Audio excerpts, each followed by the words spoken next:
Captain Marvel, the latest Marvel film from Marvel Studios, is hitting theaters this weekend, but is it a Marvel or not? We'll tell you right here at Screen Junkies News. Marvel. Hello, I'm Dan Murrell. I'm Roth, Cornet, and I'm having a marvelous time with you here, starting our Captain Marvel review. It's on brand. It's their most on-brand movie yet. It sure is, and of course there's a long and storied history of that name. And there's another movie coming out from another studio, with a character that once was Captain Marvel. But we don't need to get into all that. No, later, soon. Soon, very soon, actually. Yes. But for now, let us stay focused here. This is the movie that comes, I think, a little challengingly for this film. It is essentially restructured origin story. It's an origin story remixed, if you will, right before Endgame, which is kind of the event of it's unlike any other movie event that we've ever seen for Marvel. Mm-hmm. So I think that immediately makes it a little challenging for this character's introduction because this isn't phase one. This is the end of phase 3, which has been many, many years in the making. But what's your take, just in terms of coming into the film and then what you walked out with? I think that as much as a Marvel film since Age of Ultron has, this movie struggles under the weight of what it's being asked to do. Because as you mentioned, it is a link in a way toward Endgame. Mm-hmm. It is also an origin story. Yes. It is also, I think, potentially an entryway into what the next phase of the Marvel universe might have in store. And in a number of respects. Perhaps in a number of respects. And also, at the same time, a link to the past. Yes. And it's doing literally, and it's doing them all simultaneously. Yes. It really struggles under that weight, if I'm being honest. This is not my favorite Marvel movie. Not even close, if I'm being honest. I think that, first of all, it is a very scattered narrative, largely because of what it's being asked to do. But I just think the choices that were made and how they told the story don't necessarily service the character. And I think if you have a movie called Captain Marvel, and particularly a movie called Captain Marvel that's not like Black Panther in the sense that you could establish in Civil War who Black Panther was, or at least his motivation, his character, his name, his backstory, something. Right, and now we're in a story. Yeah, exactly. Yeah. And now Black Panther, that homework is done, and you can launch right into the movie. Right. You don't have that advantage with Captain Marvel. And of everything going on, I think the character gets lost in the shuffle, at times almost entirely. That's one issue that I had with it. And then secondly, I think that Brie Larson is a fantastic actor. Mm-hmm. She is an Oscar winner for a reason. Mm-hmm. She has done amazing work in the past. Mm-hmm. I don't think that the script or the direction particularly did her any favors in this film, because I didn't really come out of the movie with a big, strong feeling about the character either. So let's dive into this even more. Those are the broad strokes. I want to talk about first what I liked, Sure. and then where I see some problems with the film. Which let's just say this overtly. A lot of people and sort of the noise out there is that this is an A++ movie, or it's a negative F movie, which isn't the case, right? At all. With any movie ever. With nearly any movie ever. Yeah. So that's, first of all, broadly very rare for any film, but certainly I don't believe the case here. Mm-hmm. That said, I think you're right that it was struggling under the weight of trying to fulfill a lot of purposes at once. I think that they knew that audiences, and as much as Black Panther was in some respects an origin story, it was as much the villain story, which is another issue that this film has in terms of the clarity or not of a villain, a distinct villain. That's one thing. And then there's also this I think was the hardest part. Something that I think was on paper clever and resonant with this character worked a little bit against the film, which is this. I said I was going to talk about what I liked, but then I didn't. I will, I swear to God. I just want to set this up. And we see this from the trailers. I think that they wanted to come in with her in action as Captain Marvel, and that's achieved. But at the same time, we need to know how she got there. And the way that they have done that is setting up this idea that she doesn't know who she is. Mm-hmm. Okay, so let's take the Bourne identity as an example of a similar idea. We are with Jason Bourne that entire film. Right. He doesn't know who he is, And we don't know who he is. The more he is in service, finding his own story, we are finding it along with him. Maybe we get a little bit ahead of the plot, or we make some guesses, or a little bit behind, but the tension is there because we are with that character. The way to have the audience ahead of a character is when we know something they don't know, and it's very, very dangerous. And we know they're heading into a room that is very, very dangerous.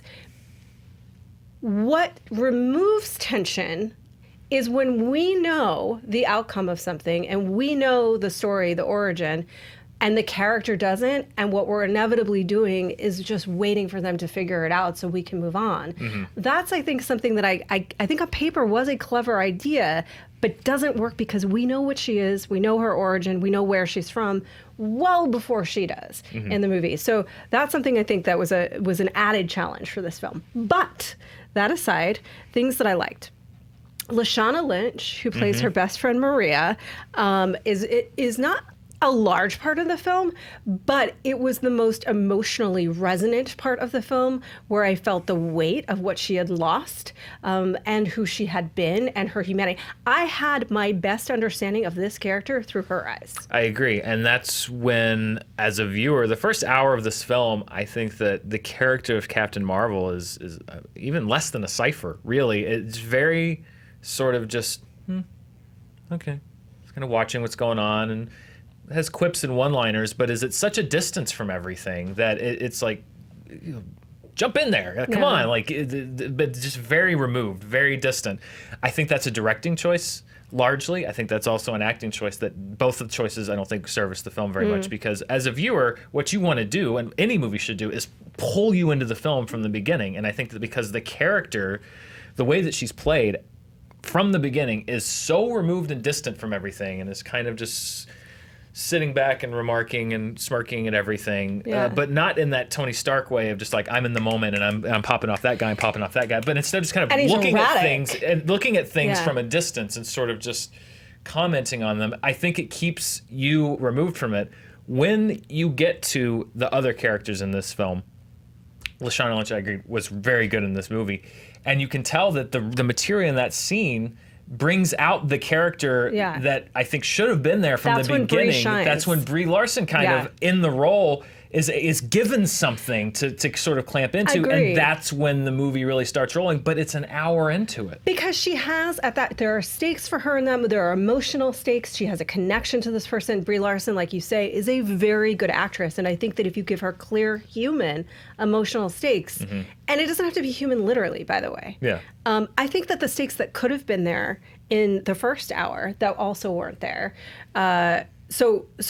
I think it undercuts the tension in the film, that we know exactly what's going on. But the other thing is, she could have been struggling with her power. She is so empowered. She has so much power, and she is to some degree, but they don't really go there, to the point that it scares her, to the point that she doesn't know what she will do with it, to the point that she is scared that she might hurt people, that she should maybe, in fact, hurt people to learn that lesson. There's a million different ways to deal with the consequences of that level of power. That's another thing that I think could have helped. Ben Mendelsohn, a thing I liked, which we won't say too much about his character. Sure. You know what you know. You know what you know. He beautifully, and I think this is one of the things that you need to do in a movie like this, beautifully choose the scenery. He is fully committed to what this character is. And he's frankly given a little more pathos than most of the other characters in the film. More than I expected, definitely. So loved him. Annette Bening is great because she's Annette Bening. However, we don't nearly get enough of what could have been mined there. It's another disparate element in a movie, I think, full of disparate elements, there's little strands that are great. Yeah. And you wish that they had grabbed that strand and really woven it together, but instead there's just little strands of great things that never quite come together.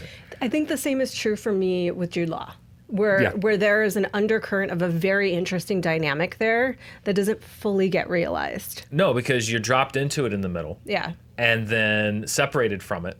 And then expected to come back at some point in the film and pick that up and pay it off, where you weren't given the time to invest in it. And again, it goes back to people watch reviews and a lot of times they'll ask me like, why what are you just talking about structure? What's the deal with structure? What's the deal with story? Like, that's the deal. Is some people ask is well, those are when you don't structure your film in a way that allows characters to develop in a natural way, or you expect the audience to do the work without earning it on screen, you have things that, not for everybody, but for me, are empty payoffs in the sense of like, things are a way because we tell you it's that way, instead of allowing the characters to develop and allowing the audience to understand that relationship. And I think there's some basic story structure issues, as we were talking about, in terms of, look, in Greek mythology, we always know more than the character, but it's that inevitable tragic result that we're praying that they don't reach.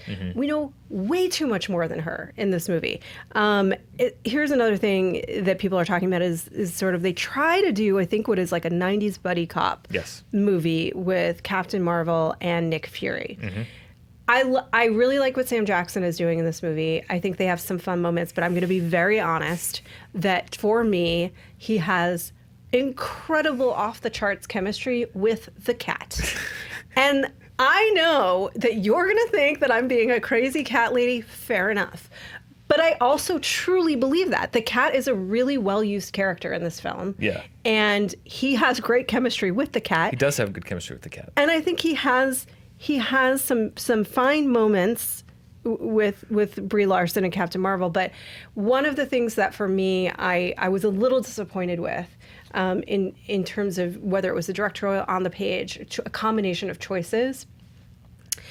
You know, one of the things that we love about Marvel characters is their humanity, right? Tony, very flawed. They're very flawed. I think Captain America is a little bit the exception. More tortured. But he's tortured. Yeah. But he's tortured. Yeah. Thank you. He has pathos. He has vulnerability. So maybe even if he isn't his own worst enemy, my God, he's a virgin who was in an ice cube for many years. And then he woke up and his girlfriend was 90 and dying. He's beset upon from all sides.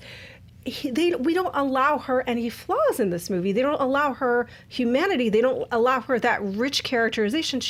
I think for whatever reason, I don't know if it's the weight of this role. She needs to be so perfect that it's hard to connect with her. Character for me is really the linchpin of, as I was sitting there thinking about my reaction to this film, why is it that even some of the movies that I didn't like as much, things like Thor: The Dark World, you know, Iron Man 2, some of the lesser series that have huge problems, like, and I think in my head, like, why did I still respond in many ways more positively to those than I am to this movie? And it came down to character for me, which was that even amongst Malekith and Ether and the 9 realms and the Jello in the sky and all of that forgettable stuff. Yes. Each of could those we movies really forget still, the Jello in the sky? Who could though, forget Dan? the Jello in the forget sky? That? Even amongst Mickey Rourke and Whiplash and all of the which I did not hate. I don't hate Iron Man 2, but there's a lot of drudgery there. That's sure, like, okay, Monte Carlo, who cares? Yeah. Whatever, it's fine. But what those films always still had at their core, they have a strong idea of who these characters are. Yeah. Through Thor: The Dark World, you still have Loki and Thor. You know who they are. The creators, the writers have a strong sense of who they are. They are able to propel the storyline using that. And that for me is, I think, ultimately why I'm a little more down on Captain Marvel, is I did not get a sense of who this character is, or that they really know yet who this character is, other than someone we need to set up to bring into a movie that comes out in a few months. I will say I kind of agree, and I think that on paper, again, she's tough. She's tough. There are broad strokes, but not like. But I don't know why she's tough, really. I mean, other than through a montage, right? And look, I'll be honest, and I said I was going to talk about things that I liked, because there were some things that I liked, and largely I enjoyed the film. Largely, it moved. It wasn't a slog to watch. No. But for me, the most important thing was her, and the moments that jumped out of the screen for me. And then there was a moment that I got choked up, but it was between her and Maria. because it tapped into something that I felt was very rich and true about a female friendship, a very deep one, and it was momentary. It was largely due to Leshawna's performance. So for me, and I don't. This isn't anything about Brie Larson, who again is an amazing, incredible actress, but I did not know how to connect with Captain Marvel, which inevitably people are going to compare it to Wonder Woman, which I don't think is fair. But I will say one quick thing about that, which is that she was a fish out of water, right? Yes. And even though she's larger than life and she's an Amazon and she's a literal goddess and all of these other things, I shouldn't be able to relate to her. I know what it's like to feel displaced. And I know what it's like to be confused and not understand the way the world works, because I live in this world and I don't understand the way it works all the time. And I don't agree with the way it works all the time. Yeah. So there were things to connect with. I did not know how to relate to her, and that breaks my heart because I really wanted to. I will say, because I agree, that there will be comparisons to Wonder Woman simply because they are both the first solo female superhero films from the respective camps. Yes. And it's not a one-to-one comparison. They are completely different movies. The one place where I would say I did see a division for me in watching it was in Wonder Woman. I thought Wonder Woman said a lot of things very well about gender, about femininity, about being a woman in a quote-unquote man's world, particularly because she was a time travel element even further back to an even worse place if you're talking about gender disparity. And I thought that when I was watching the movie, every time I thought that they were going to be very heavy-handed with that movie, Patty Jenkins had a very soft, subtle, perfect touch with almost everything in that film. It was the opposite of that for me on this movie. I feel like Captain Marvel, they knew what the movie was going to be, and I think that they hit so much of that square that nails, hit a square on the head where a more subtle touch could have worked perfectly, has worked perfectly before, and it all goes back to the idea of just like not being very scattered and not knowing exactly what it is, what it's trying to accomplish, where it stands. Is it a link to the past? Is it a bridgeway to the future? Is it It reminds me of a Phase 1 movie in the sense that it seems like in Marvel... a Phase 3 world. It's a Phase 1 movie in a Phase 3 world. Yeah. It reminds me of a Marvel Studios sort of casting around saying, I don't know what is next, and I'm trying to figure it out. The same thing happened in Age of Ultron, where it's like, oh, we got to throw in these things to Ragnarok, and we got to set up Infinity Stones and Vision and all. It felt like that, and it's unfortunate that it had to come with this film, because I think there are some things that are specific to this film, and some things that are inherent to where Marvel Studios is right now. Sure. And they all came together to, a somewhat disappointing result for me. Yeah, I agree, and I think that if you look at what they need, I think, is a very clear direction from the directors, right, at this point. But I don't think I don't think Kevin Feige's like, I don't know what I'm going to do next. I don't think it's that. I really think it's, here's this character with Black Panther. Ryan Coogler had such a clear, specific vision for that film, for that story, for not just Black Panther, but for all the characters. Certainly for Killmonger, right? There was such a clear vision there. Such a total, you could feel him owning it. He knew what he wanted to tell. He knew exactly what he wanted to say. And in a very different way, you could say the same thing about my favorite Marvel movie, Guardians of the Galaxy, and all of those characters who are very rich and dynamic and flawed. All of them, and entertaining.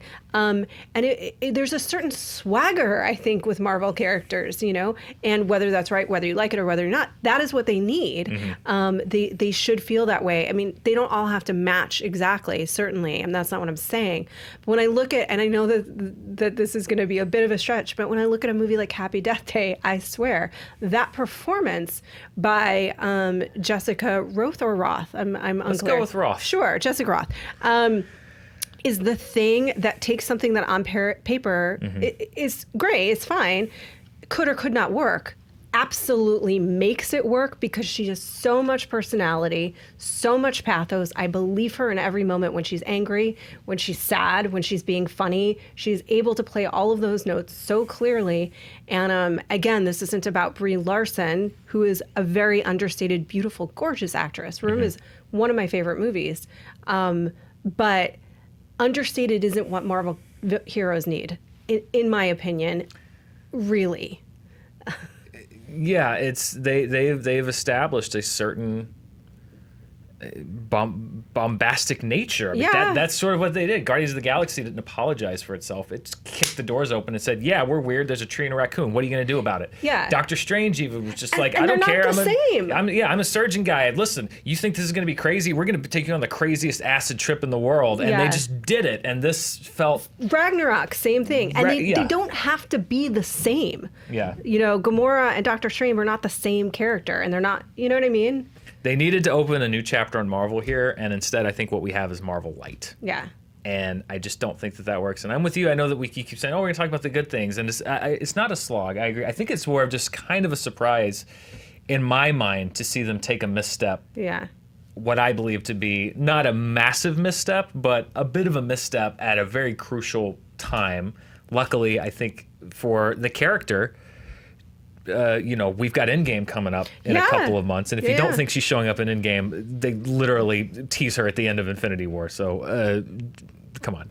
Yeah. So I think that it's not game over or anything, because this is a stepping stone, but it also feels like a stepping stone in a way. And the humor is still there. The brand is still there. Yeah. I like Nick Fury in this movie. He works great for this movie. Yeah. He doesn't work with any other iteration of Nick Fury that you've ever seen in any of these films, but he works good in this movie. And there's a little I don't want to call it a retcon, but there's an explanation that I don't know that all of the fans are going to love in this around Nick Fury. That's going to be... It's going to be a little contentious. That's going to be a lot contentious. It's going to be a lot contentious. Look, this is my final thought on that. Is I think a lot of people are saying, "Hey, look, she doesn't know who she is. Of course, there's a little bit of a blank slate." Well, I hate to bring it up again, but in the Bourne Identity, certainly I had no question who Jason Bourne was in character. Even though I didn't know who he was in the world. And I think there's a subtle distinction there between her discovering herself, but still having character attributes that are human and relatable and clear. It's not a bad movie, and I don't think it's a misstep in the sense that they blew it. I just think they didn't knock it out of the park, which I have to imagine every single person involved in this project wanted to do. I agree. Ironically, I feel about this movie the exact same way I felt about Aquaman, which is it's not enough for me to recommend it, but there are lots of things in it that I really enjoy. Yeah. Which is exactly what I said about Aquaman. I strangely feel the exact same way about this movie. There's lots in this movie to like. If you're a fan of Marvel, I think you're probably going to like it a little bit more maybe than I did, or the average moviegoer. And I think someday, in the context of the greater universe, if you look at this movie as part 21 or 22 or whatever of the entire MCU, maybe it will be better. But we don't have all those pieces yet. I don't know what Captain Marvel is going to be like later on in the MCU. I can't retroactively go back. Captain America? I like Captain America, but before I saw Winter Soldier, I did not like First Avenger at all, and I was not sure about his character. And that's exactly the way I feel about Captain Marvel right now. So we don't know. The story's not yet written on this character in total, because that's not the way the MCU works. Yeah. However, all we have currently is to go off is this movie and this iteration of this character. Same way with the First Avenger, right? Yep, that's all you had at that point. Captain America for me was the weakest member of the Avengers, and yes, I'm including Hawkeye. After the First Avenger, he said I wasn't a big fan of the First Avenger either, and now he's gotten 5, 6, 7 more movies to develop, and they've done great things with that character. And that could be in Captain Marvel's future, but not a great start for it. Certainly could be in Captain Marvel's future, and we hope it is. I will say this. I think that there are things to recommend about the movie. I would not be surprised if a lot of people love it and really enjoy their experience and love this character, and I hope they do. For me, it was not my favorite of the Marvel movies, and I'm looking forward to seeing where they take this character next, but I had hoped for a little more out of this one and to have a better read, at least a better read on her. a better read on this character coming out of it. I don't feel like I have that, which for me is, I would say if you want to basically be ready for Endgame, you should probably see this movie in certain respects, you know? In many respects, In many respects, you probably just as a Marvel fan, like, should see this movie. It's got information there. And I don't think it's a bad movie. It is entertaining. It moves. There's enough around her that's highly entertaining. The cat, again, just want to emphasize, fantastic. But so are some of the other actors, Ben Mendelsohn, Leshawna. Like, there's really interesting things in this film and things that will keep you engaged. But as far as selling her, I don't think it did that job properly, and that makes me sad a little bit for Brie Larson and also for the character who I had hoped for a little more from. But we have another movie yet to go. And plenty more to come. Plenty more after that, yeah. We are certainly open, as always, to your opinions once you see the movie, whether you loved it, whether you didn't. Let's discuss calmly with each other. It's just a movie. Plenty more movies to come all year round, superhero and not. Exactly. So let's take basically the... I don't know, would you call it the ethos, the ethical structure of the superheroes? Let's do like they would do. Let's be kind and nice and gentle to each other and understanding. And allow each other our flawed humanity. Exactly, please. Let's do that. I don't know which one. I'm Rocket. Yeah. Who are you? I have no idea. Okay. I think you're Cap.